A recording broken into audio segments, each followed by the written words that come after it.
Abduhu wa rasuluh salawatu rabbi wa salamu alaihi wa ala alihi wa ashabihi wa man sara ala nahjihi wa stanna bi sunnatihi ila yaumiddin.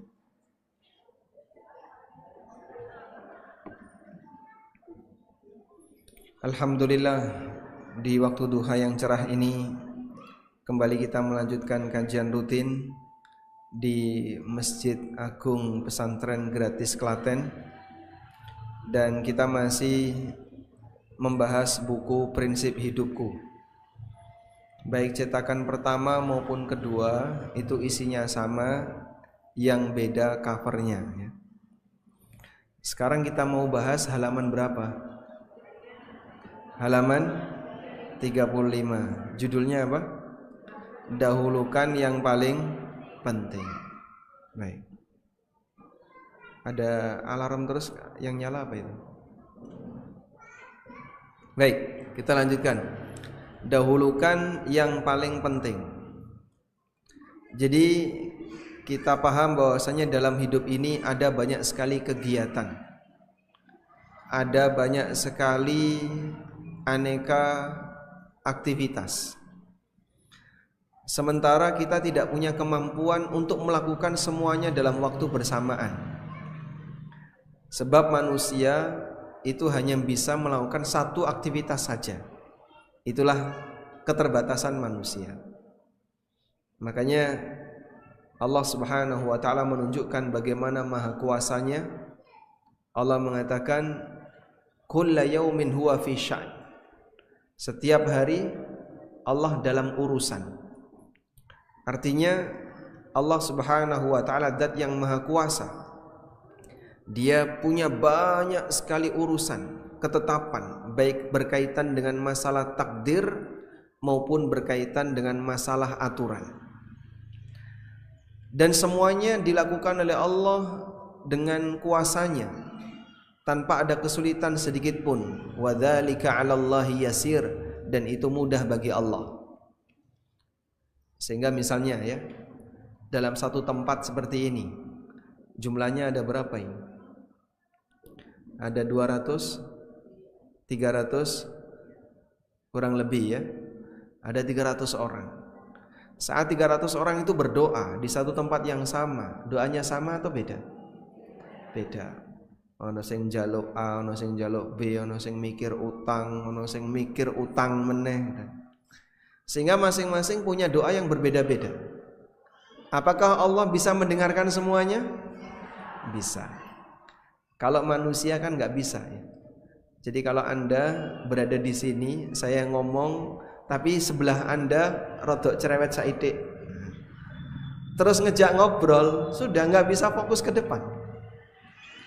Padahal kita berada di satu tempat yang sama, saya menyampaikan sesuatu, ada orang yang ngajak bicara Anda, konsentrasi belok, bukan ke depan tapi ke samping. Apa yang saya sampaikan nggak masuk. Itulah keterbatasan manusia. Karena itu, mengingat manusia memiliki banyak kegiatan dan aktivitas, sementara dia tidak bisa mengerjakan semuanya, maka butuh untuk mengetahui prioritas. Prioritas si panganan apa toh Pak? Prioritas niku napa? Memilih mana yang lebih penting dan lebih mendesak. Mana yang harus didahulukan. Karena kalau semuanya dikerjakan dalam waktu bersamaan, mustahil kita tidak sebagaimana Tuhan yang bisa menyelesaikan semua urusan dengan mudah dalam waktu bersamaan. Baik, sekarang coba lihat di buku ya. Manusia memiliki banyak kegiatan, dan semua kegiatan itu tidak satu tingkatan. Ono sing paling penting, ada yang di bawahnya lagi, ada yang di bawahnya lagi, dan demikian seterusnya. Ada yang mendesak untuk segera dilakukan, dan ada yang bisa ditunda. Orang yang cerdas, dia bisa mengelola aktivitas dengan tepat, sehingga dia akan mendahulukan kegiatan sesuai dengan tingkat kepentingannya. Yang paling penting dia dahulukan, yang paling mendesak dia dahulukan. Itulah orang yang cerdas. Sehingga dia tidak kemudian meninggalkan semuanya, tapi dia dahulukan yang paling penting, setahap demi setahap, akhirnya selesailah yang lainnya.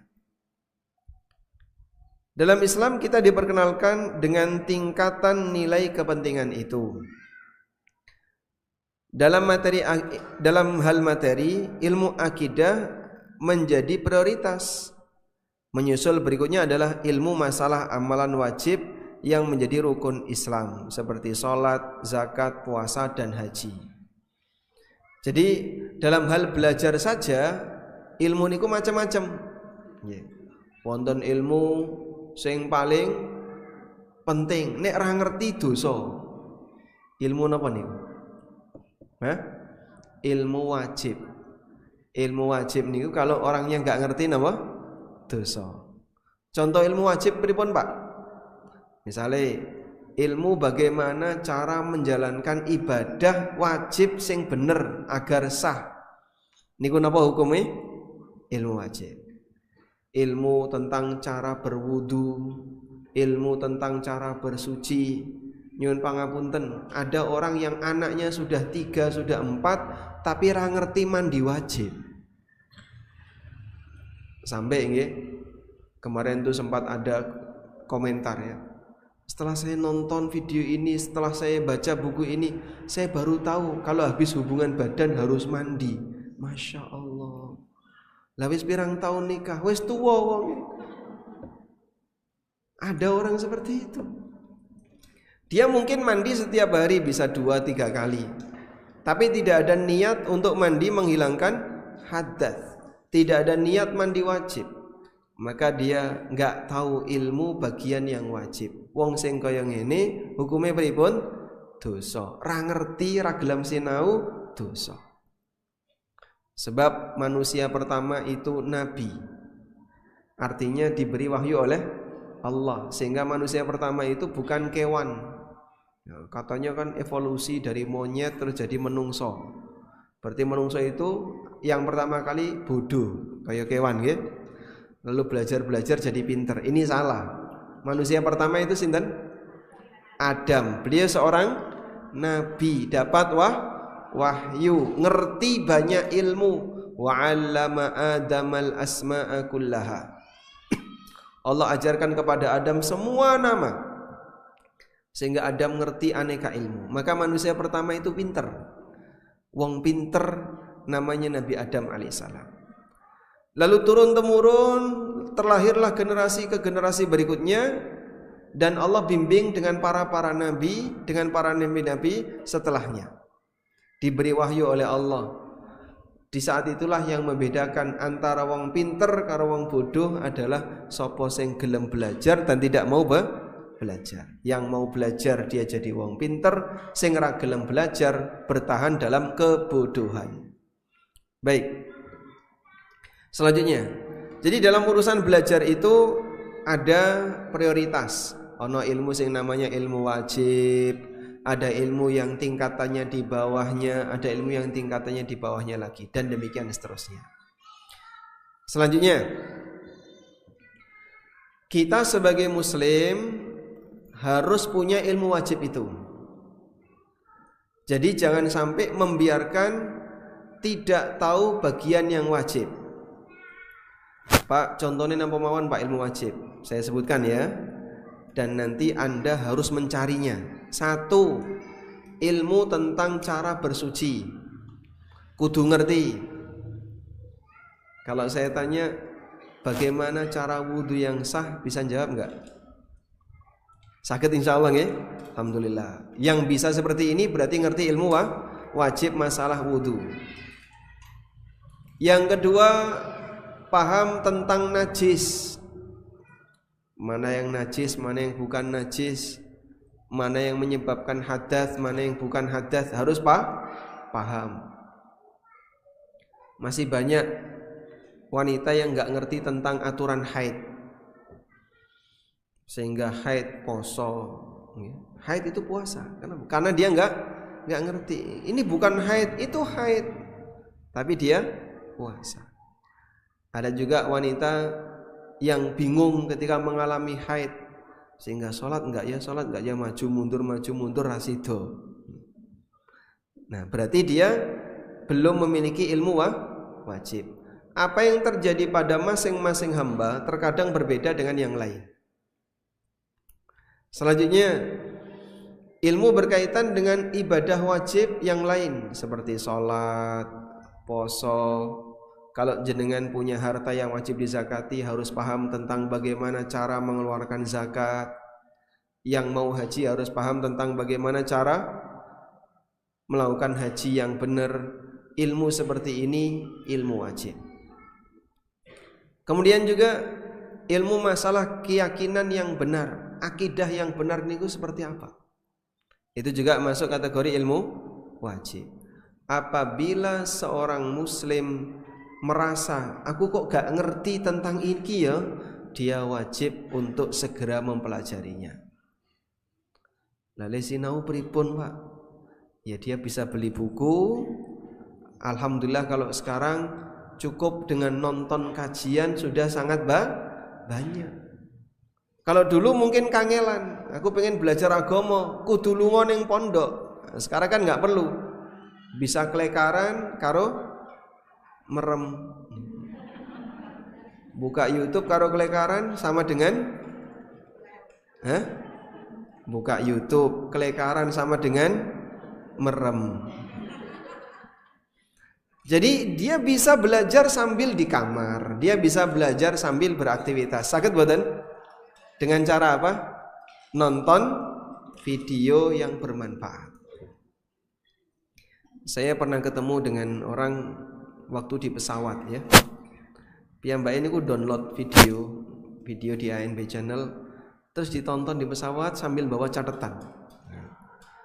Didengerin sambil bawa catatan. Jadi dicatat. Oh masya Allah, moga-moga manfaat. Itu videonya siapa? Pak. Enggak, saya enggak tanya kayak gitu ya. Saya enggak tanya kayak gitu ya. Cuman saya lihat tuh ini ada orang download video ANB, kemudian dia nyatet pelajaran yang dia dengar dari video itu. Baik. Selanjutnya,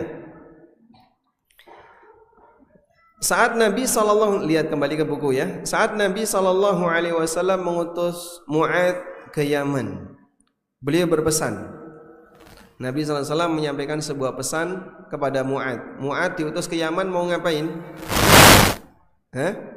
Jalan-jalan, healing atau shopping?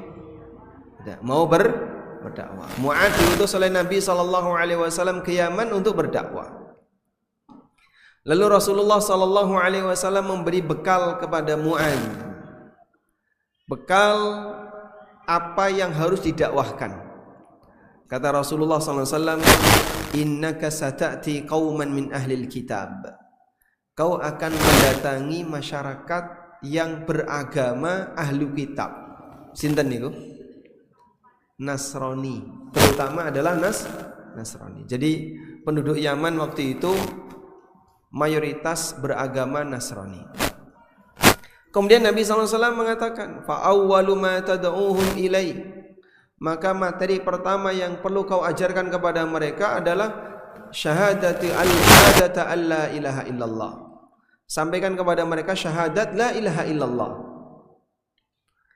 Jadi ditaruh di tahap awal karena ini ilmu yang paling penting. Banyak orang yang enggak ngerti tentang bagaimana syahadat yang benar, apa syarat syahadat, pembatal syahadat dan seterusnya.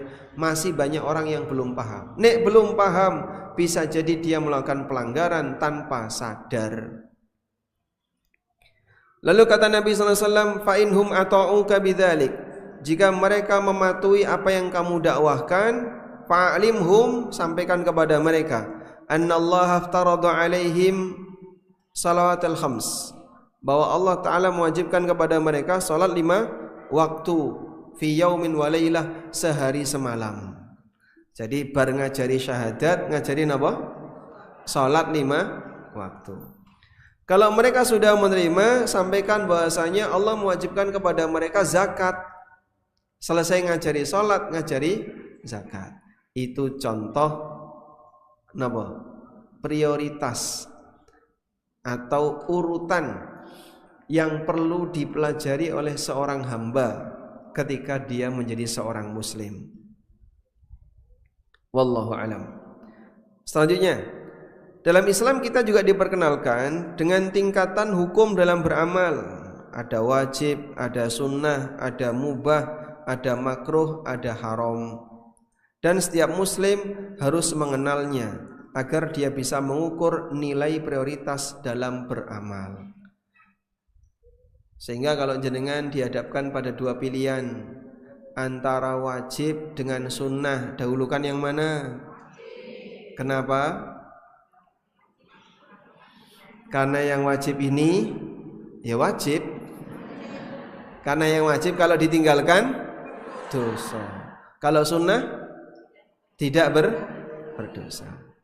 Sehingga kalau wajib ditinggalkan berdosa, kalau sunnah ditinggalkan tidak berdosa. Baik, lagi. Kalau jenengan dihadapkan pada pilihan antara yang mubah dengan yang sunnah, pilih mana? Sunnah. Kenapa? Kalau meninggalkan yang sunnah nggak dapat pahala. Meninggalkan yang mubah, tidak apa-apa, dan juga nggak dapat pahala. Ketika meninggalkan sunnah, dia kehilangan peluang dapat pahala. Baik, sekarang saya kasih contoh, nggih. Nanti jenengan pilih. Misalnya hari Kamis, jenengan punya niat puasa. Malam hari bar isya niku wis pengen aku sesuk tak poso. Tiba-tiba cendung wae muni. Sesuk ada acara makan-makan, melu ora? Melu ora? Nggih. Ning kene warung sate kok. Steak ngegrill. Apalagi dan seterusnya. Wah, menarik iki. Pilih sing pundi? Sebentar dulu ya. Tarik nafas dulu, jawab dengan jujur ya. Sehingga jenengan sudah punya keinginan untuk puasa, kok ada ajakan untuk makan-makan. Ini ajakan dari malaikat atau dari setan? Pak ojo diarani kaya ngono to, Pak. Wedi sing ngejak. Ada ajakan makan-makan. Pilih mana? Puasa, saestu. Nah, itu jujur. Secara teori. Praktek nek rame lu iku rasane ora enak. Engko aku isin. Alasane apa? Isin karo kanca. Nggih. Sehingga dia enggak jadi puasa lalu makan-makan. Baik. Eman nih kira melu. Yo pisan-pisan tak melu. Padahal ora mung pisan-pisan, sering gitu. Baik. Yang kedua misalnya ya. Ada teman Anda ngajak pengajian. Ayo malu pengajian. Di mana? Di sini. Di mana itu? Sini. Siapa yang ngisi? Ustadz ini. Sudah? Di saat yang sama suami jenengan ngejak keluar. Pilih mana? Taat?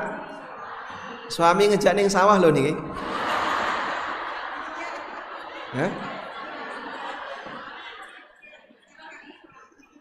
Suami ngejak ning sawah nandur, jenengan pilih mana? Ngaji atau nandur?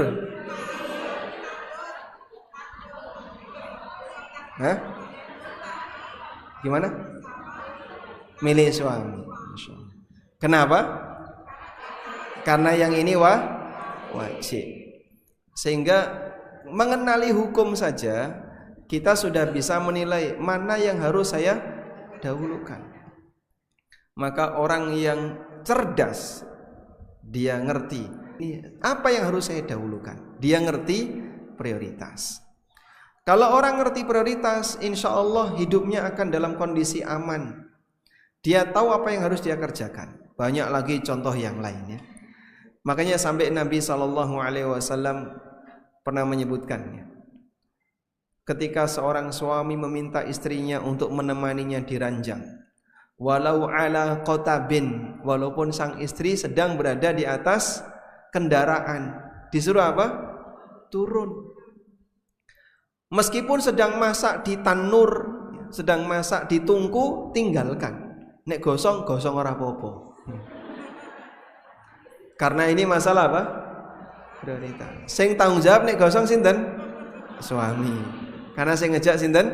Suami. Baik. Itulah contoh berkaitan dengan masalah prioritas. Nah, sekarang coba kita lihat di sini. Hingga para ulama memberikan kaidah dalam masalah fikih prioritas. Di antaranya, coba lihat di sini. Dahulukan yang maslahatnya lebih besar. Idza tazahamatil masalih quddimal a'la minha fayuqaddamul wajibu 'alal mustahab warrajihu maslahatan 'alal marjuhi. Ketika ada beberapa maslahat yang saling berbenturan, dahulukan yang lebih tinggi tingkatannya, sehingga dahulukan yang wajib daripada yang sunnah. Dahulukan yang manfaatnya lebih besar daripada manfaat yang kurang besar. Dahulukan manfaatnya yang lebih besar daripada yang kurang bermanfaat. Atau ada manfaatnya tapi lebih kecil. Contoh ya, ada dua ajakan. Yang satu ngajak pengajian, yang satu ngajak touring. Jenengan pilih mana? Hah? Yang satu ngejak shopping, yang satu ngejak ngaji, pilih mana? Saya itu? Masya Allah. Nah contohnya sederhana seperti itu. Mana yang masalahnya lebih besar kita lakukan dalam rangka untuk melakukan mana yang prioritas. Berikutnya, menghindari potensi bahaya lebih didahulukan. Idza ta'aradat mafsadatun wa maslahatun yuqaddamu raf'ul mafsadati 'alal jalbil masalih. Apabila terjadi benturan antara kemungkinan rugi dengan kemungkinan untung nilai manfaat, maka didahulukan menghilangkan potensi rugi daripada mengejar manfaat. Iki nek pok lakoni bisa jadi kamu rugi, tapi belum tentu kowe badi. Maka kalau terjadi seperti itu, lebih baik menghindar daripada apa? Melakukan. Karena di sini ada peluang untung dan peluang rugi. Nah, contohnya pripun, Pak? Contoh ya. Ada ibu-ibu mau berangkat umroh, biayanya mau cukup nggo 1 orang, berarti tanpa mahram. Sudah pilihannya, nek sabar ngelumpuk biaya, maka nanti bisa berangkat bersama mahram, tapi mungkin nunggu 5 tahun lagi untuk ngumpulin dana. Tapi nek gak sabar, berangkat sekarang, cuman berangkat tanpa mahram. Pilih yang mana? Nunda 5 tahun atau berangkat sekarang? Ya? Nunda? Atau pengen gedang berangkat? Biasanya gimana? Banyak yang ya, mampunya sekarang, nanti kalau nanti uangnya hilang gimana? Terus, nah, tapi kan jenengan gak punya mahram. Ya cuman duitnya ono saiki. Ya kalau begitu duitnya silahkan diamankan untuk dipakai perjalanan 5 tahun berikutnya. Nah contoh seperti ini banyak sekali. Andaikan dia tunda, lalu dia bisa berangkat bersama mahramnya, insya Allah ulama sepakat umrohnya sah, berpahala. Tapi kalau dia nekat berangkat dalam posisi gimana? Dia tidak punya mahram, belum tentu umroh diterima, tapi dia melakukan pelanggaran safar tanpa mahram. Bisa berdosa, tapi umrohnya belum tentu diterima. Ada madorotnya, dan maslahatnya belum tentu dapat. Maka mending gimana? Kamu tunda, semoga nanti bisa mendapatkan teman mahram dengan adanya biaya tambahan. Insya Allah sakit paham nggih? Nggih. Contoh yang lain. Di buku saya sebutkan ya. Dulu ada kaum muslimin yang mencaci maki berhala kaum musyrikin. Ternyata sikap itu mendapat respon negatif. Pripun respon negatif? Mereka pun balas dendam dengan mencaci maki Allah. Lalu Allah kasih peringatan, wala tasubbul ladzina yad'una min dunillahi fayasubbullaha adwan bighairi ilm. Janganlah kamu mencaci maki Tuhan-Tuhan mereka selain Allah, karena mereka nanti akan membalas dengan cara mencaci maki Allah. Praktek seperti ini menyebabkan ada resiko kerugian, tapi untungnya belum tentu didapat. Oleh karena itu, lihat di buku ya. Jika ada perbuatan antara yang bertabrak, jika ada perbuatan yang bertabrakan hukum antara sisi perintah dan sisi larangan, maka kuatkan sisi larangan. Contoh nggih. Masuk toilet. Boleh enggak ketika di dalam toilet baca bismillah? Nah? Baca bismillah di dalam toilet boleh enggak? Enggak boleh. Udah? Terus mau wudu di dalam toilet. Sebelum wudu baca apa? Bismillah. Tapi di dalam toilet. Jadinya gimana? Baca bismillah atau tidak? Baca dalam hati. Sehingga kita meninggalkan yang sunnah, yaitu baca bismillah sebelum wudu, mengingat ada larangan yaitu makruh ketika seseorang membaca bismillah di dalam toilet. Paham ya? Nah, itu contoh kalau ada sisi larangan dan ada sisi perintah sama-sama kuat, maka dahulukan larangan. Baik. Yang kedua, jika ada perbuatan nilai maslahat dan nilai madaratnya berimbang, maka dikuatkan sisi madaratnya. Ini mungkin ada manfaatnya, tapi di saat yang sama juga ada madaratnya. Baik, kamu lihat madaratnya besar ya. Kalau begitu jangan lakukan. Kalau begitu jangan dilakukan. Yang ketiga, jika ada perbuatan yang mana nilai maslahat lebih besar dibandingkan nilai madaratnya, maka dikuatkan nilai maslahatnya. Ada maslahat yang besar, meskipun ada sisi madarat. Baik, kalau begitu lakukan. Sudah? Ini beberapa poin yang disebutkan oleh para ulama. Sekarang saya kasih contoh ini, nek gak ono contone ra ngerti ini ya. Ini termasuk pelajaran sing rada rumit ya.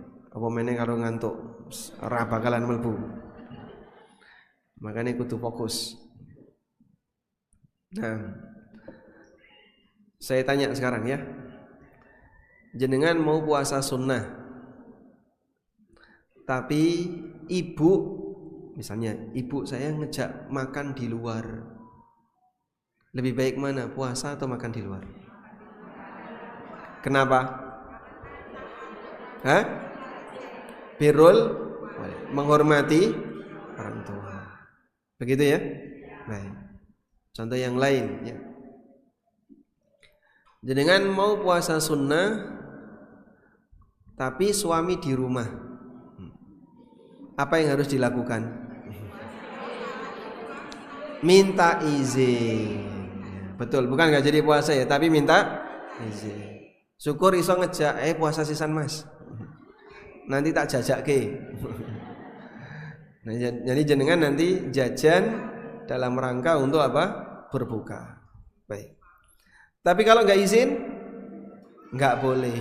Jangan sok jadi ahli ibadah, tapi justru menentang perintah suami. Sebab dalam hal ini seorang wanita tidak boleh untuk berpuasa ketika suaminya di rumah, kecuali dia dapat izin dari suaminya.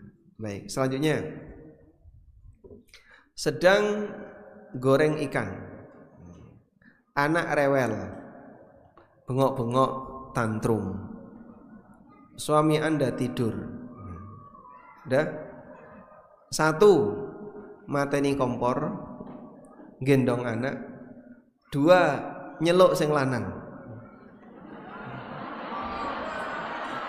nangeni suami untuk ngomong anak. Mana yang akan dilakukan?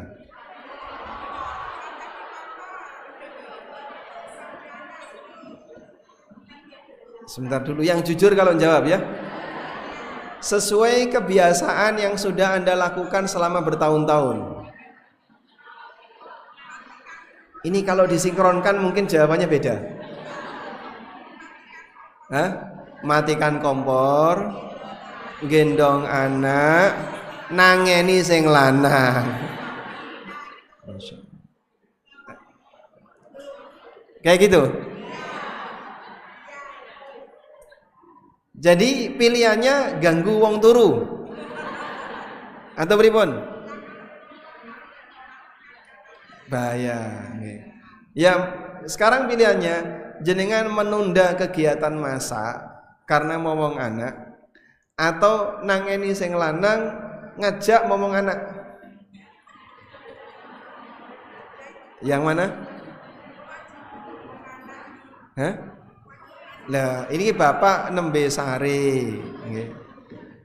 Kalau bapak nembe sare, jenengan ngapain? Hah?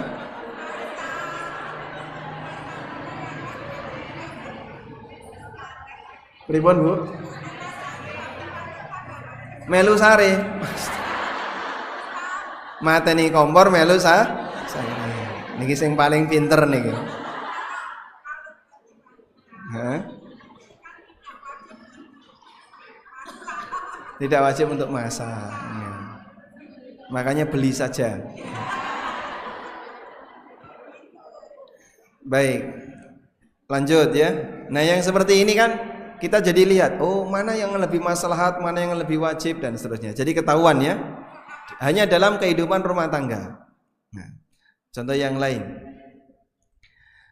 ada wanita yang baru saja nikah, lalu suaminya pindah ke luar kota. Dia punya pilihan, satu, tetap berada di rumah nemeni orang tua, atau ikut suami ke luar kota. Hah? Ikut suami. Nek wong tuane ra setuju? Diajak, omahe ra cukup. Yang mana yang harus dilakukan? Ikut, tapi nyatanya masih banyak yang gagal. Solusinya bagaimana? Wong tua tinggal ibu sendirian, usia 70 tahun, anaknya nikah, ya. Lalu suaminya ngajak pindah ke luar kota. Apa yang harus dilakukan?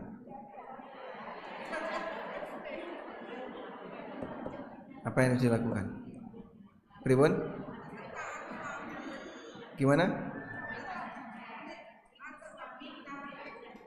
Ikut suami, ibunya diajak, biayanya ora cukup.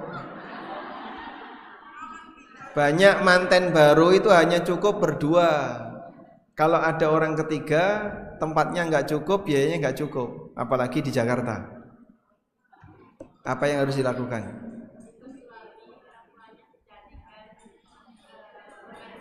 Ikut suami, orang tuanya dicarikan pembantu yang merawat. Ngaten?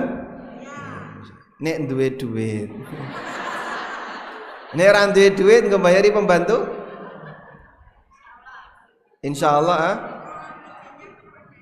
Nah, caranya jadikan syarat.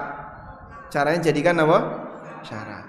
Syarat yang berlaku itu jika disampaikan sebelum akad. Maka wanita ini bisa menyampaikan kepada calon suaminya sebelum akad, saya mau nikah dengan syarat tidak diajak pindah karena mau menemani ibu, kecuali kalau ibu sudah tidak ada. Nah, kalau seperti itu boleh? Boleh. Sehingga setelah akad nikah dia bisa bertahan di rumah itu, tidak ikut suaminya. Suaminya harap-harap kapan mbokmu mati kan.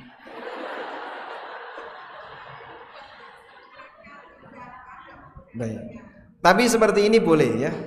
Nah, selanjutnya coba lihat di situ.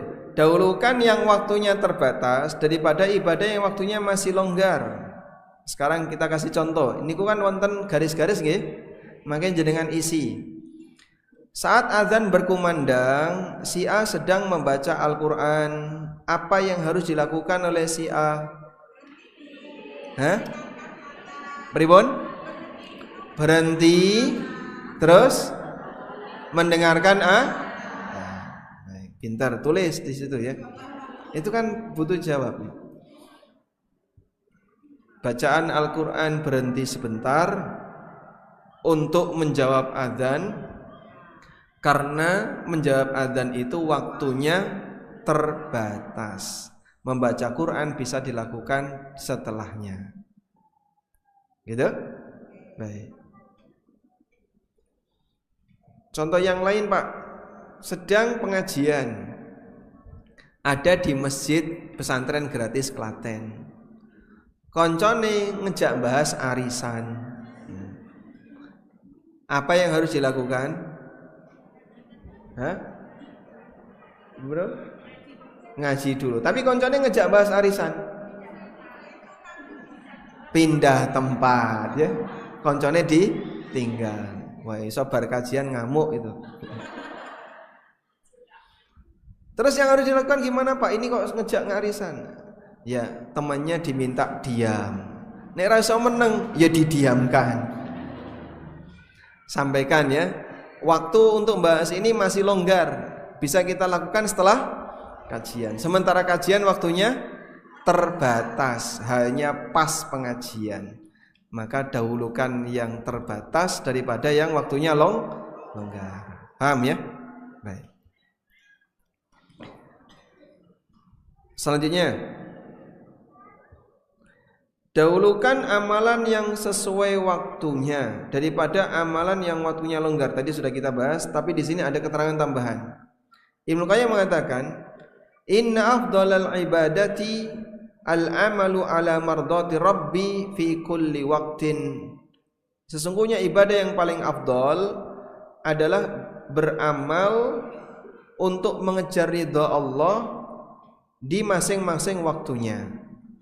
Bima huwa muqtada dzalikal waqti wa wadhifatuhu, sesuai dengan ketepatan waktu dan tugas di waktu itu. Sehingga nggih nyuwun sewu, ketika di sepertiga malam yang terakhir niku waktune napa? Salat malam atau berdoa atau berzikir, bukan nonton TV. Ada orang misalnya bangun sahur, biasanya jenengan nek bangun sahur, tangi sahur jam pinten? 2:30 sudah bangun, nyalain kompor, cetak-cetek dhewean ning dapur gitu. Sudah? Hanya sibuk untuk habis masak waktunya. Sambil nonton TV, ada siaran apa yang menemani sahur, hilang kesempatan untuk istighfar. Pak, tapi kan ini menyiapkan kebutuhan sahur. Bagus. Tapi jangan sampai habis semuanya. Sisakan sebagian untuk apa? Berzikir, berdoa, karena ini adalah waktu yang mustajab. Contoh seperti itu. Contoh yang lain, antara azan dan iqamah itu waktu apa? Hah? Berdoa, karena termasuk waktu yang mustajab. Berarti ini ono sing ngejak ngobrol pripun? Pindah tempat. Sampaikan saya mau berdoa, nanti saja setelah sholat kita ngobrol. Sehingga dia tahu dia mengerjakan amal sesuai dengan waktunya. Dia kerjakan amal sesuai waktunya. Baik. Si A dan Ustadz B sedang di masjid menunggu iqamah. Lalu si A hendak bertanya masalah agama, tapi Ustadz menolak menjelaskan. Apa alasan yang tepat untuk Ustadz jika hendak menolak untuk menjelaskan kepada si A? Ya, silakan jawabannya. Coba ditulis. Jenengan tulis ya di buku, itu kan ada titik-titik ya. Lihat di halaman 39, halaman 40. Sudah ketemu? Sudah? Apa alasannya? Antara azan dan iqamah adalah waktu yang mustajab. Maka itu waktu untuk berdoa, bukan waktu untuk tanya jawab. Nah, ditulis seperti itu. Monggo.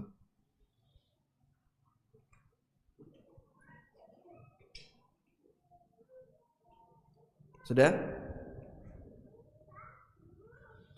Waktu antara adzan dan iqamah adalah waktu yang mustajab, sehingga itu adalah waktu untuk berdoa, bukan waktu untuk tanya jawab. Ada salah seorang ulama yang demikian. Jadi beliau sedang berdoa, tiba-tiba ada seorang murid yang mepet beliau lalu tanya, "Syekh, kalau hukum seperti ini gimana? Hukum seperti ini gimana?" Sama beliau dijawab, "Kita waktunya berdoa, bukan tanya jawab." Akhirnya sama-sama berdoa. Dan Syekh ini adalah Syekh bin Baz rahimahullah ta'ala. Sampai beliau itu ketika ditanya antara adzan dan iqamah, malah mengingatkan ini waktunya berdoa, bukan waktunya untuk tanya jawab. Nanti kalau mau tanya jawab bisa setelah ini. Baik. Selanjutnya, berikutnya ya. Si A ingin berkurban ketika Idul Adha, tapi utangnya belum lunas. Mana yang harus dilakukan? Bayar utang atau berkurban? Ya? Bayar utang. Kenapa? Karena bayar utang itu wajib. Sementara berkurban tidak wajib menurut pendapat jumhur ulama. Baik. Lagi. Si B mau berangkat umroh, tapi KPR-nya belum lunas. Apa yang harus dilakukan?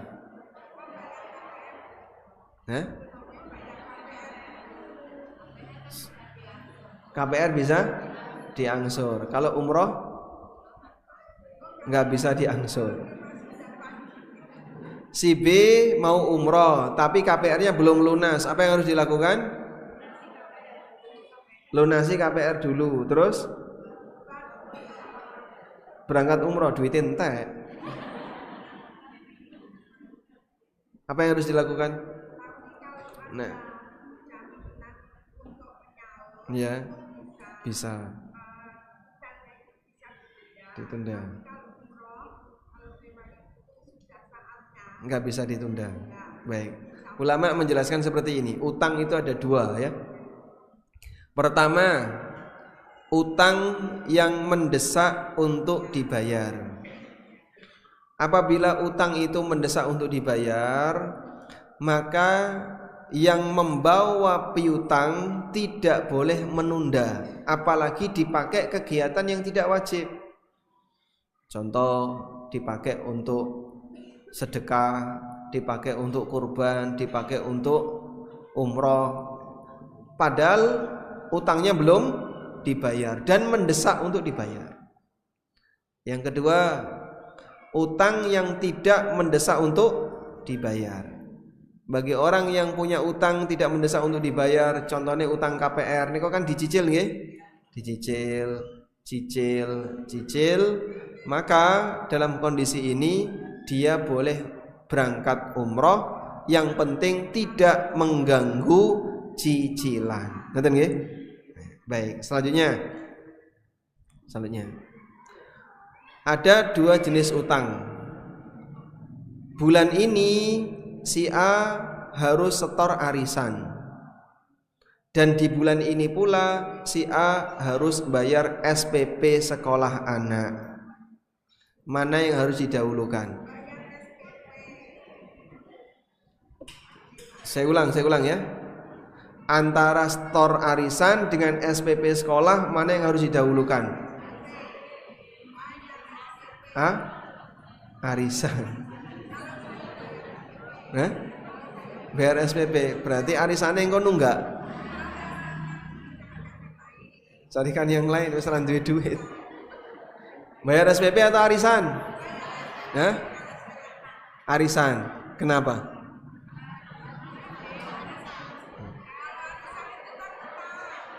Baik, lihat waktunya ya. Kalau yang waktunya terbatas, dahulukan. Sedangkan yang waktunya longgar, bisa ditunda. Jika jenengan bayar SPP sekolah dulu, sehingga tidak pasok arisan, ditunggoni liyane, duitnya kurang. Tapi kalau jenengan arisan dulu, SPP-nya tertunda, gurune kaliren. Pilih sing pundi? Hah? Bayar SPP? Baik. Coba dipikir ya sambil dikir. Kira-kira mana yang harus didahulukan? Sudah? Jadi seperti ini materi tentang mengenalkan kepada Bapak Ibu sekalian tentang bagaimana mendahulukan kegiatan. Bahwa kegiatan yang kita lakukan itu ada yang penting, ada yang kurang penting dan seterusnya, dahulukan yang lebih penting. Walhamdulillah sudah selesai satu materi. Udah? Penjawab sampai jam berapa? Ya. Saya tambahkan sedikit. Berarti sekarang kita lihat ke poin berikutnya, halaman 41. Halaman 41. Anda tidak punya kepentingan dengan urusan orang lain. Maksudnya pripun, Pak? Jangan gampang mengomentari apa yang ada pada orang lain. Saya ulang ya. Anda tidak punya kepentingan dengan urusan orang lain, maka jangan mengomentari apa yang ada pada orang lain.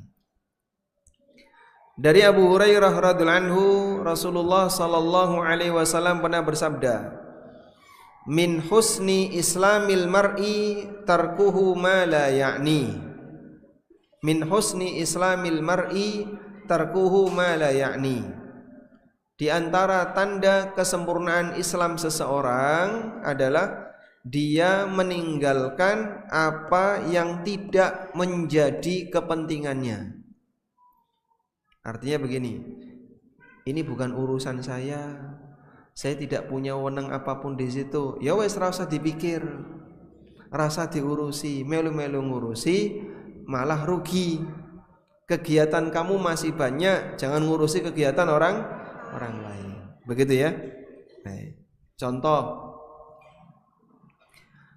kalau Anda ketemu teman, terus teman itu membawa pakaian, misalnya warnane aneh dewe, rendo-rendone aneh dewe, komentar enggak?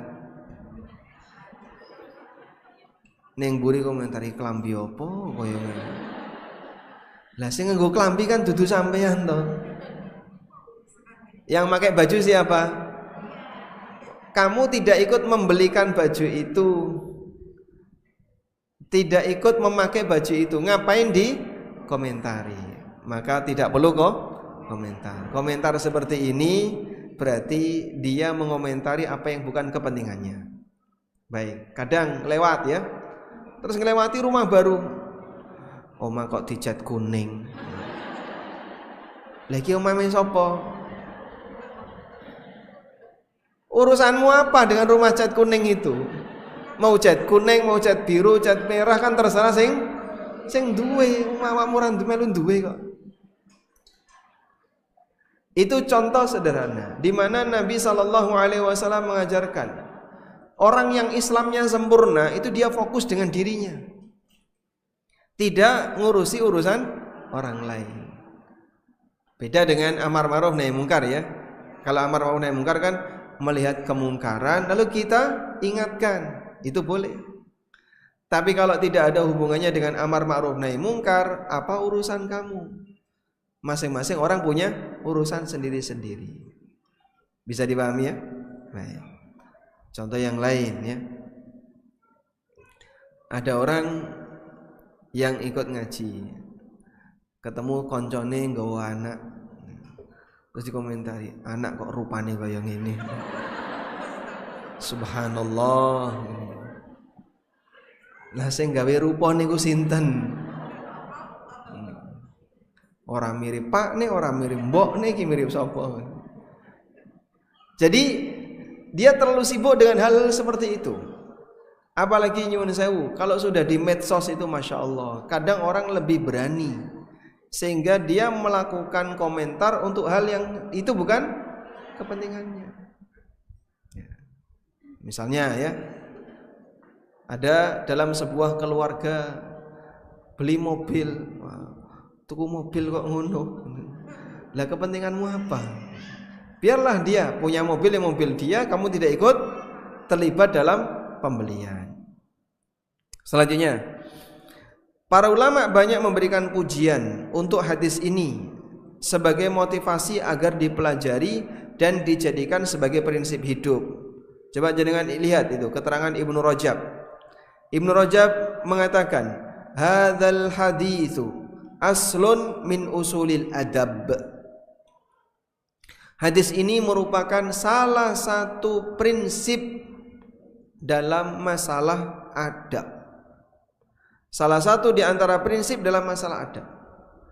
Sehingga orang yang beradab itu adalah orang yang fokus dengan aktivitas dirinya, sehingga dia tidak ngurusi apa yang dia tidak punya kepentingan. Itu orang yang beradab. Hamzah Al-Kinani mengatakan, hadzal hadits sulusul Islam.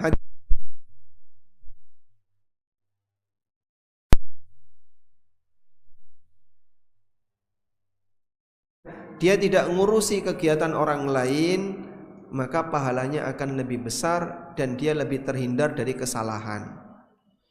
Tapi kalau gampang mengomentari orang lain, mohon maaf, bisa jadi dia terjebak dalam dosa dan kesalahan. Nggih. Contoh nggih, ghibah niku butuh waktu berapa lama? Jenengan nek misalnya dolan ning tonggo terus grenengi orang lain, itu butuh waktu berapa lama? 5 menit cukup? Setengah jam cukup? Padahal kita kalau baca Quran setengah jam bolak-balik ndelok jam. Wis setengah jam, alhamdulillah wis maca Quran setengah jam, rasane wis oke, ngoten nggih? Apa meneh maca Quran satu jam, rasanya sudah kebanyakan. Tapi giliran grenengi orang lain 1 jam rasanya sebentar. Loh kok wis yo asar yo, padahal dia datang sebelum duhur. Kok wis tekan asar. Dan banyak sekali seperti itu. Maka kalau dia tidak punya kepentingan dengan perbuatan orang lain, aktivitas orang lain, sudahlah ngapain disinggung-singgung. Sebab yang namanya gerenengan itu per 6 menit ganti tema. Nanti 6 menit berikutnya ganti tema apa lagi, muter seperti itu bisa sampai 1 jam. Ibnu Hajar Al-Haytami mengatakan, wa hadzal haditsu rub'ul islami ala ma qalahu Abu Dawud. Hadis ini merupakan seperempat dari ajaran Islam sesuai keterangan Abu Dawud. Wa aqulu, kalau menurut saya, bal huwa nisful Islam. Hadis ini merupakan setengah dari ajaran Islam. Bal huwal islamu kulluhu, bahkan ajaran Islam seutuhnya itu ya hadis ini. Artinya hadis ini mengajarkan, kamu kalau jadi manusia, jadilah manusia yang fokus dengan kepentinganmu. Nek kamu tidak punya kepentingan, sudah nggak usah diurusi.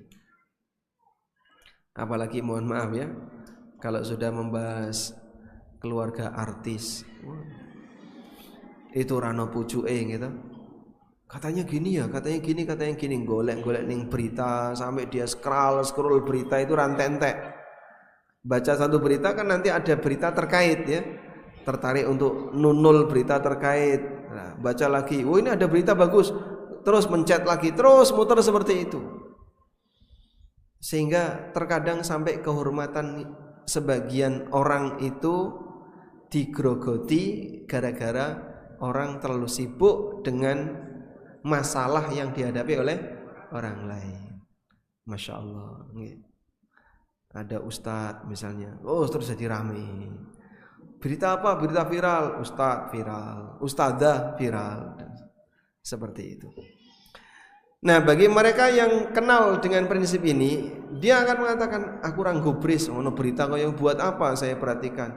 Ramelu-melu wes, fokus saja dengan sesuatu yang bermanfaat. Fokus dengan sesuatu yang bermanfaat. Baik. Sehingga kalau ada berita tidak usah ikut-ikutan, fokus saja dengan sesuatu yang bermanfaat. Kita lihat keterangan ulama. Ada banyak keterangan bagus yang disampaikan para ulama berkaitan dengan hadis ini. Di antaranya Ibnu Qayyim mengatakan, "Fahadha ya'ummu tarka lima la ya'ni minnal kalami wan nadhari wal istima' wal batash wal mashyi wal fikri wasairil harakati adh-dhahirah wal batinah." Hadis ini mencakup semua peninggalan, semua bentuk meninggalkan hal yang tidak penting, baik ucapan, melihat yang tidak penting, mendengar yang tidak penting, menyentuh yang tidak penting, bergerak dan memikirkan sesuatu yang tidak penting. Mikir tidak penting ada enggak?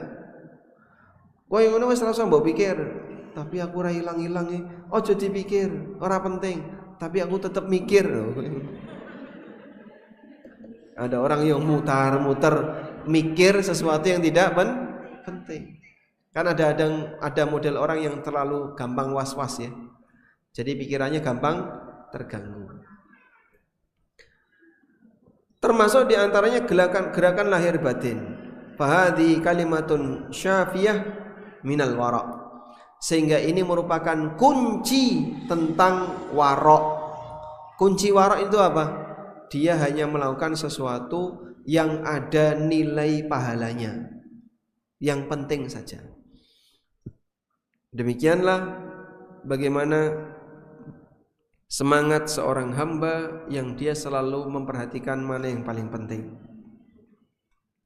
Keterangan Ibnu Taimiyah, beliau mengatakan, fa in iqtasara al-insanu ala ma ya'nihi minal umur salima min syarrin azim wassalamatu minasyarri khairun. Apabila ada orang yang membatasi dirinya sehingga tidak melakukan sesuatu yang tidak bermanfaat, maka dia akan selamat dari bahaya besar. Dia akan selamat dari bahaya besar. Wassalamatu minasyarri khairun, dan selamat dari bahaya besar itu lebih baik. Adalah daripada beresiko kamu nggak usah ikut-ikutan, karena kalau ikut-ikutan nanti justru kamu nggak selamat. Nah, orang kalau bisa seperti ini luar biasa hidupnya, sehingga dia tidak gampang komentar dengan apa yang ada pada orang lain. Wallahu a'lam. Berikutnya keterangan Imam Hasan Al-Basri, beliau mengatakan, alamatu iradillahi ta'ala 'anil abdi ayaj'ala syughlahu fima la ya'ni. Tanda Allah tidak memberi hidayah bagi hamba, tanda Allah berpaling tidak peduli bagi hamba adalah ketika Allah jadikan dia sibuk sesuatu yang tidak bermanfaat. Makanya saya kalau melihat orang yang paling rugi dari sisi waktu yang hilang tanpa manfaat, itu orang yang punya hobi mancing. Mancing ning pinggir selokan ning lho. Angsal nopo Pak? Cetol siji. Cetol kok sejam Pak? Sejam hanya untuk golek nopo? Cetol. Lho wong dapat wader. Itu berjam-jam, Masya Allah. Maka kita ingatkan, sudahlah berpaling saja dari sesuatu yang tidak ada manfaatnya, fokus dengan sesuatu yang bermanfaat.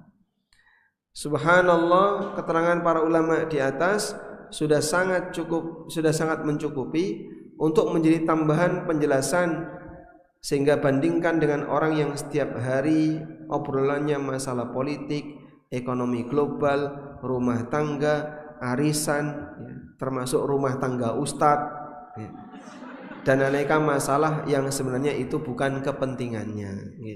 Jadi kan kasih tanda itu termasuk rumah tangga Ustadz.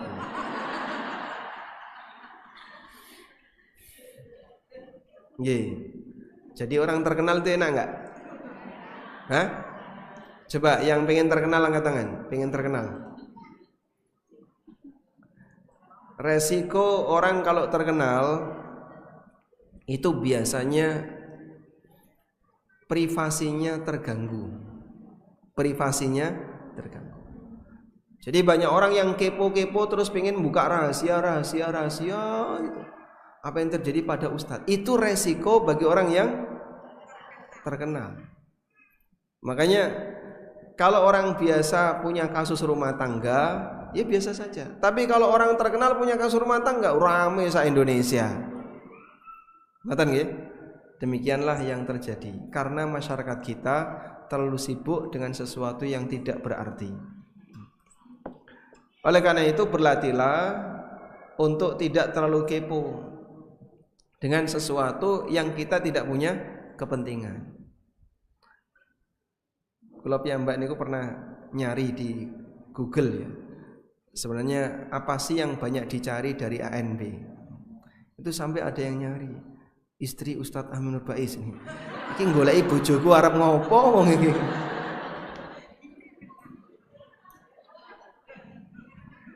Lho kaya ngono. Itu kenapa? Orang kepo. Istri Ustadz Aminur Baiz berapa? Ono sing gak takon kaya ngene barang. Ono goleki bojone piro, anake piro gitu. Kenapa itu? Orang gak penting. Nyari-nyari kayak gitu buat apa? Sehingga bagian yang penting dia tinggalkan, tapi yang gak penting malah dia cari. Termasuk kalau sudah jadi artisnya, kelas, misalnya kelas nasional, sering tampil di film-film, itu lebih tidak aman privasinya. Saya dapat kabar ya, sebagian artis itu kan kalau dia keluar rumah saja itu didampingi banyak bodyguard. Jadi nggak bisa seperti jenengan ya, jalan dhewean ya ora ono sing goleki, ilang ya ora ono sing goleki. Aman gitu. Tapi kalau sudah jadi orang yang terkenal sekali kemana-mana, wah ketemu orang disapa ngerubung, pengen foto dan seterusnya. Nah itu salah satu resiko ketika makin terkenal privasinya terganggu. Wallahu a'lam. Baik. Walhamdulillahirabbil alamin. Demikian yang bisa kita sampaikan. Semoga yang sedikit ini bermanfaat dan semoga Allah taala memberikan kita hidayah dan taufik untuk selalu berusaha menjadi orang baik, fokus dengan apa yang bermanfaat bagi hidup dan tidak menyia-nyiakan waktu untuk hal yang tidak ada nilainya. Wassallallahu ala nabiyyina Muhammadin wa ala alihi wa sahbihi wasallam.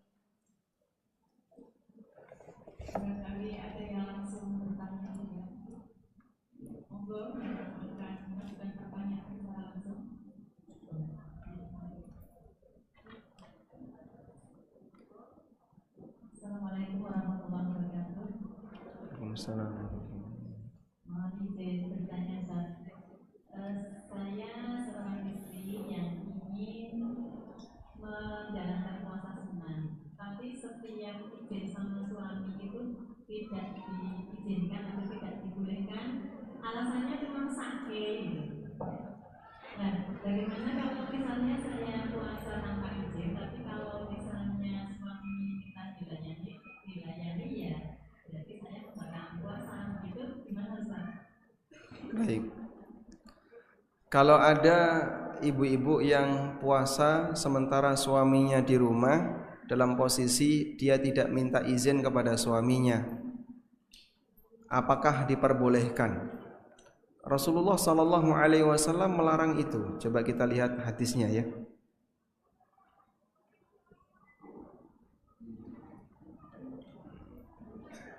Kita lihat hadisnya.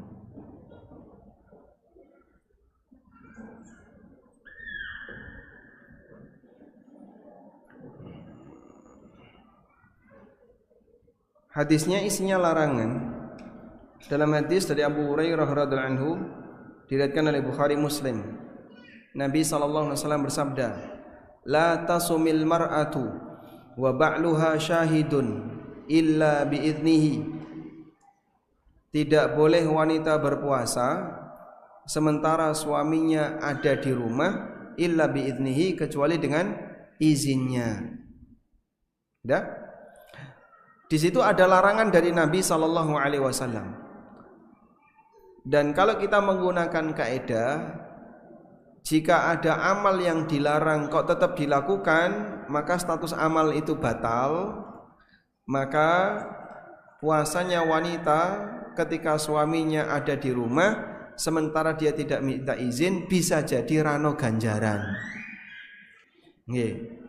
Dia sudah rugi tidak makan tidak minum, belum tentu ada pahala. Maka yang benar gimana? Minta izin. Kalau nggak diizinkan Pak, ya sudah nggak usah puasa. Anda ketika nurut di situ, insya Allah dapat pahala, walaupun sedang tidak berpuasa, karena mengikuti perintah Nabi Sallallahu Alaihi Wasallam. Ada pertanyaan? Assalamualaikum. Waalaikumsalam. Bagaimana hukum jual beli pada waktu sholat Jumat? Tergantung orangnya. Jika orangnya adalah orang yang wajib Jumatan, maka jual beli ketika adzan Jumat hukumnya terlarang. Orangnya berdosa. Misalnya yang wajib Jumatan contohnya sinten? Laki-laki, balik, sehat, tidak sedang safar alias mukim. Kalau orang seperti ini, dia tidak Jumatan lalu transaksi jual beli, maka dia berdosa. Yang kedua, bagi orang yang tidak wajib Jumatan lalu sudah adzan Jumat, boleh enggak melakukan jual beli? Boleh. Contohnya ibu-ibu, penjaga kasir di swalayan wanita, pas Jumatan dia tetap jaga kasir, lalu ada konsumen untuk bayar, maka harus bisa dibedakan. Nek sing tuku lanang wajib Jumatan ditolak. Mohon maaf Bapak, ini waktunya Jumatan, kami belum bisa melayani. Tapi beta orang kafir. Oh, beta orang kafir. Nah, kalau non muslim dilayani enggak? Dilayani. Kalau non muslim silakan dilayani. Tapi kalau dia muslim dan dia laki-laki yang wajib Jumatan, suruh dia untuk Jumatan. Pak, jenengan enggak Jumatan kenapa? Saya orang gila. Oh. Kok ana wong gendeng aku gendeng ya. Loh, katanya orang gila tidak wajib Jumatan. Nggih pun Pak, nek jenengan gila enggak wajib Jumatan. Insyaallah dipahami ya. Jadi pripun tadi? Kalau yang wajib Jumatan, jika dia transaksi jual beli hukumnya apa? Dilarang. Tapi kalau tidak wajib Jumatan boleh enggak? Boleh.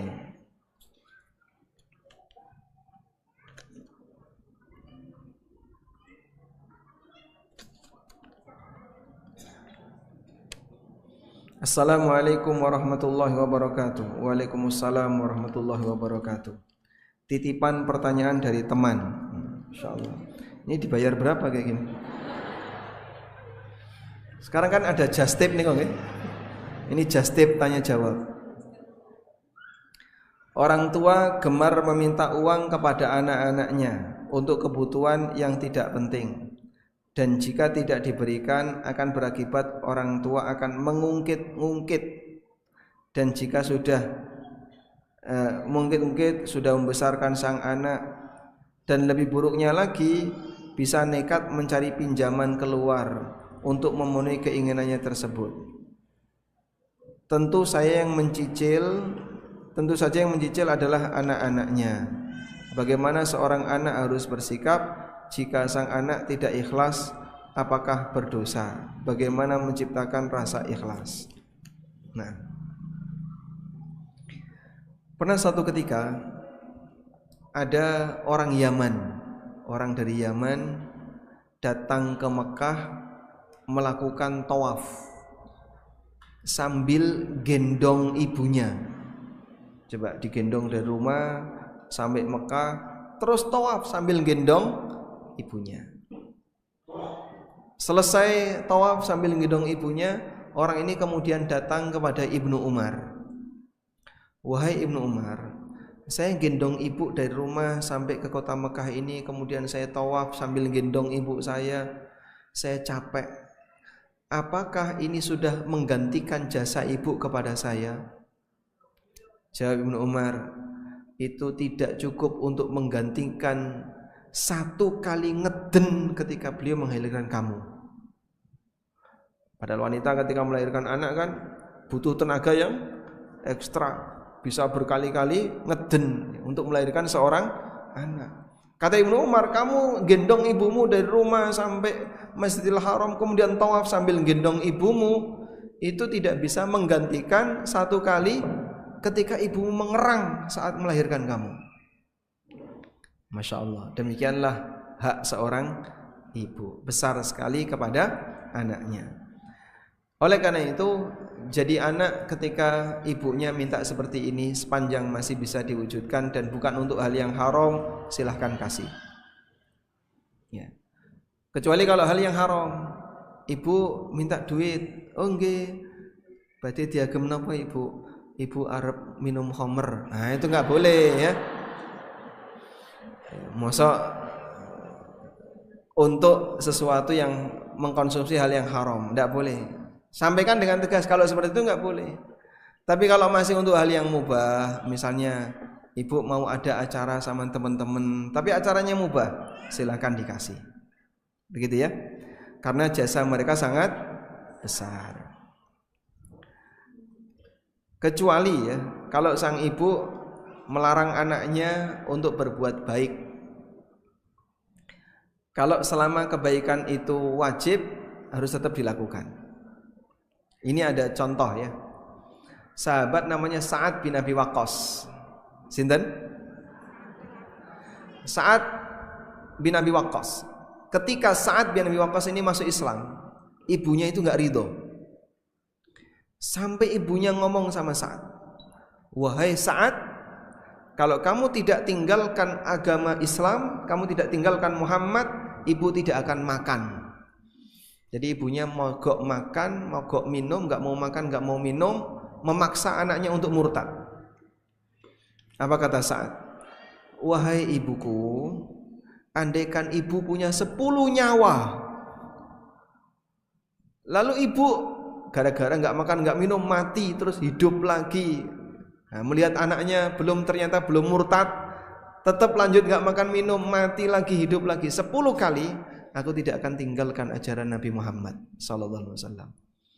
Ya sudah, ibunya enggak ada pilihan yang lain. Nek koyo ngene ya mangan. Lalu anaknya enggak berkutik,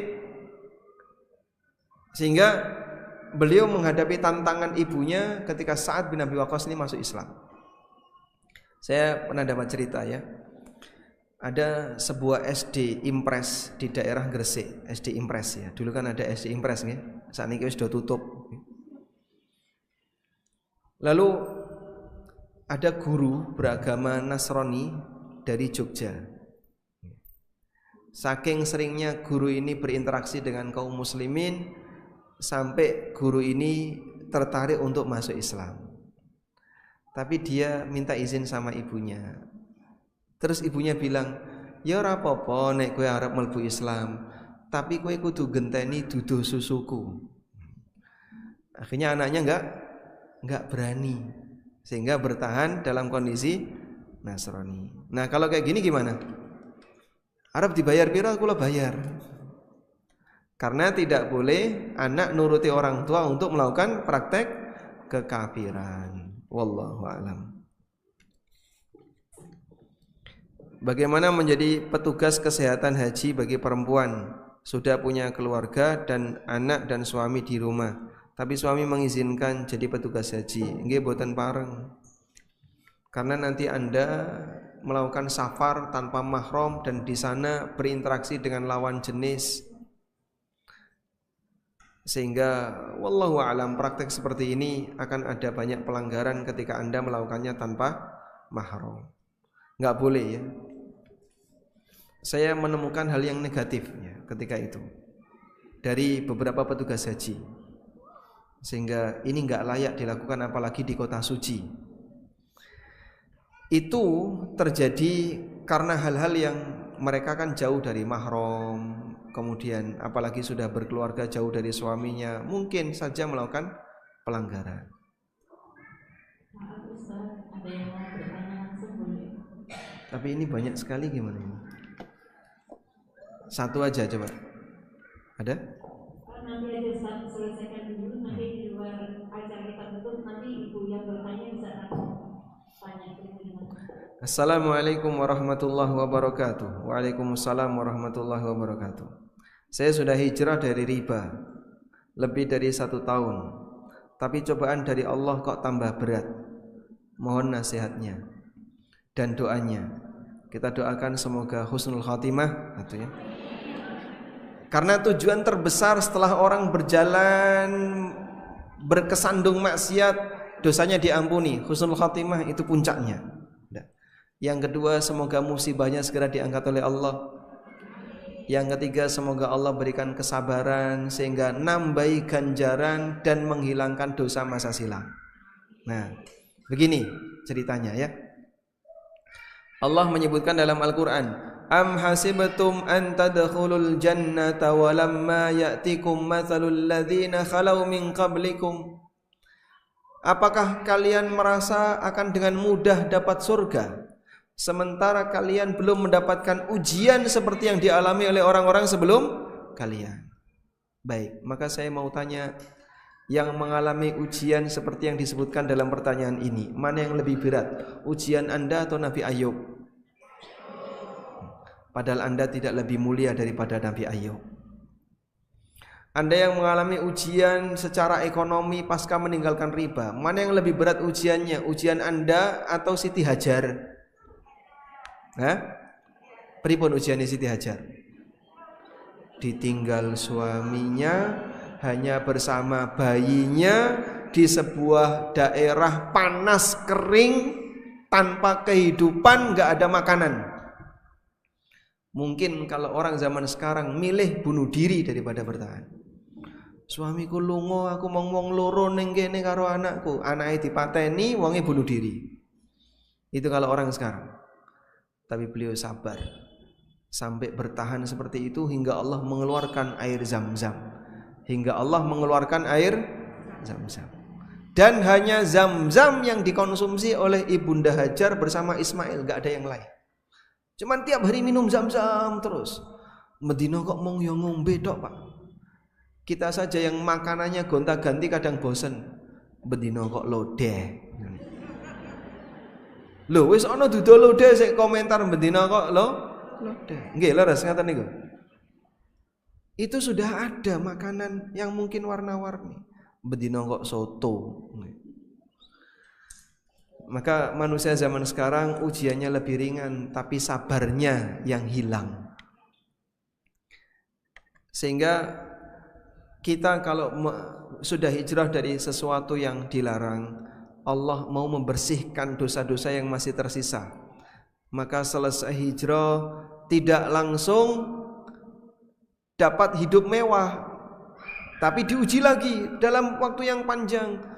Kok saya utangnya saya kata, masalah keluarga, punya masalah ekonomi dan seterusnya. Karena mungkin masih banyak dosa yang kita yang belum bersih. Maka ditambahi ujiannya oleh Allah hingga dosa-dosa itu hilang. Selalu husnudzon kepada Allah. Semoga ujian yang dihadapi menghilangkan apa? Dosa. Bagaimana hukum orang tua? Assalamualaikum waalaikumsalam. Bagaimana hukum orang tua yang sudah lanjut usia? Setiap masuk kamar mandi beliau berzikir. Sudah diingatkan tetap zikir. Alasan setelah ditanya berdoa agar tidak jatuh atau kepleset. Beliau berusia 85 tahun, sudah sering lupa jika ditanya. Nah, Masya Allah, ini mungkin beliau punya ketergantungan hati yang sangat tinggi kepada Allah. Terutama takut jangan sampai kepleset. Begini ya, kalau di rumah Anda ada orang tua, maka kalau bisa kamar mandi jangan dikunci, itu prinsipnya. Beberapa kamar mandi di hotel internasional itu nggak dikunci, nggak ada kuncinya. Bisa ditutup tapi nggak ada kuncinya. Saya pernah masuk kamar mandi seperti itu. Ini hotel bagus, kamar mandinya tutup tapi rano kunci nih. Ya mau diawasi terus ya. Jadi kalau ada orang ya didorong. Ya. Sebab kalau kemudian mereka masuk ngunci, nah, kalau ada sesuatu di dalam bahaya. Maka sebaiknya jangan dikasih kunci. Ibu yang 80 tahun tadi diberitahu jenengan nek melebet pun usah dikunci. Ya. Yang kedua, dikasih pegangan. Dikasih pegangan. Tambahi kayu napa-napa buat pegangan. Yang ketiga, rutin dibersihkan biar tidak licin. Bila perlu dikasih tambahan bahan keset kamar mandi nih nggih, biar tidak licin. Nah, keamanan itu sudah mulai dipasang ketika ada orang tua, sehingga kamar mandi Anda kamar mandi ramah lansia. Maka ibu seneng ning kamar mandi ya. Nah, setelah dikasih semua pengaman itu, beliau dikasih peringatan, besok sudah nggak usah baca doa di dalam, doanya di luar sebelum masuk toilet. Misal ada seorang istri ingin sekali umroh, tapi di satu sisi ibu dari suami belum berangkat umroh, mana yang harus didahulukan? Nah, ini prioritas. Suami hanya cukup umroh berdua biayanya ya. Sudah? Anda sebagai istri maksa berangkat berdua atau nunggu ibunya berangkat? Hah? Tanya secara jujur kepada suami, Mas, jenengan luwih seneng umroh bareng saya atau bareng ibu? Itu kalau jawabnya jujur di depan istrinya nggak berani dia. Paham ya? Aku harap jawab ibu kok nggak ngarepe bojoku ya ora wani. Maka mungkin suruh tanya kepada orang lain. Yang nanya orang lain. Kowe iki nek cukup berdua, pengen berangkat sama ibu atau sama istri? Pasti dia milih ibunya kalau jujur. Tadi bahan istrinya, yo karo mutodi. Itu aslinya ngapusi. Karena dia nggak enak sama istrinya. Maka istri yang pengertian, jenengan berangkat dulu sama ibu, saya nanti menyusul nggak apa-apa. Begitu ya? Bisa kira-kira? Nah, di sini ngomong bisa.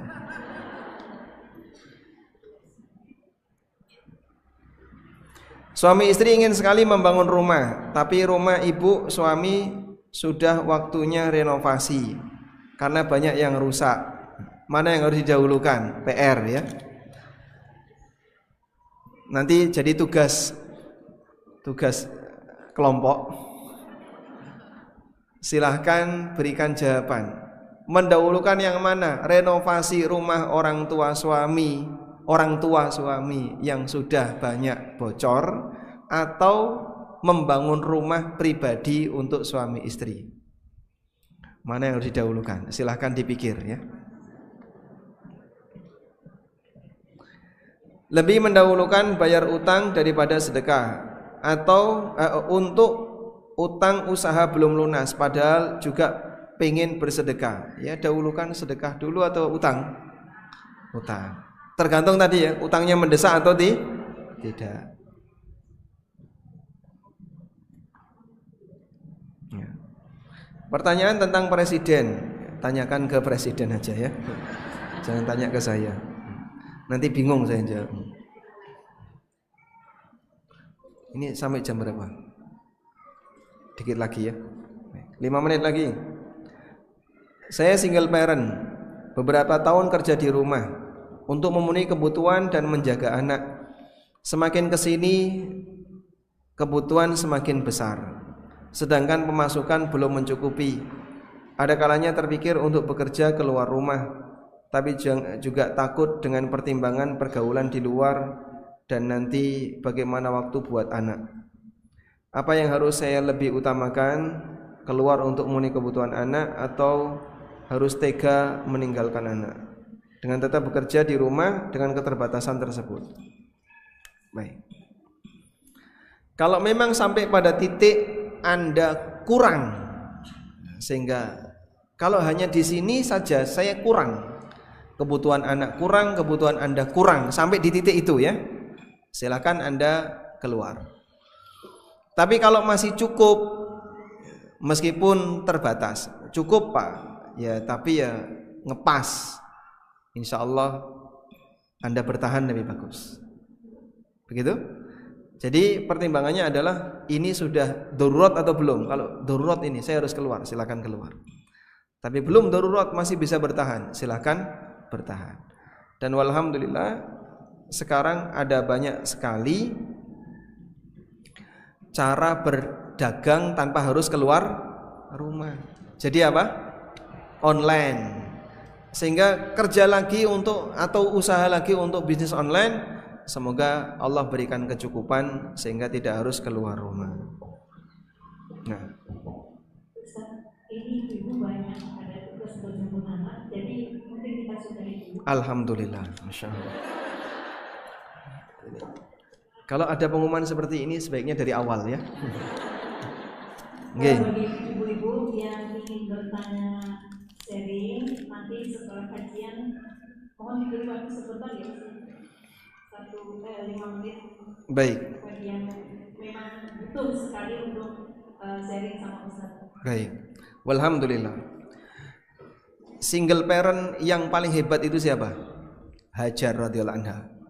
Ditinggal suaminya dalam posisi belum meninggal dan belum dicerai, tapi tabah untuk bertahan. Dan itulah sejarah yang bisa selalu kita ingat. Insya Allah siapapun jatah rizkinya sudah ditetapkan oleh Allah, sehingga Anda dan anak Anda masing-masing punya jatah rizki. Demikian yang bisa kita sampaikan, semoga bermanfaat. Wassallallahu ala nabiyyina Muhammadin wa ala alihi wa sahbihi wasallam. Wa akhiru da'wana alhamdulillahi rabbil alamin. Wassalamualaikum warahmatullahi wabarakatuh.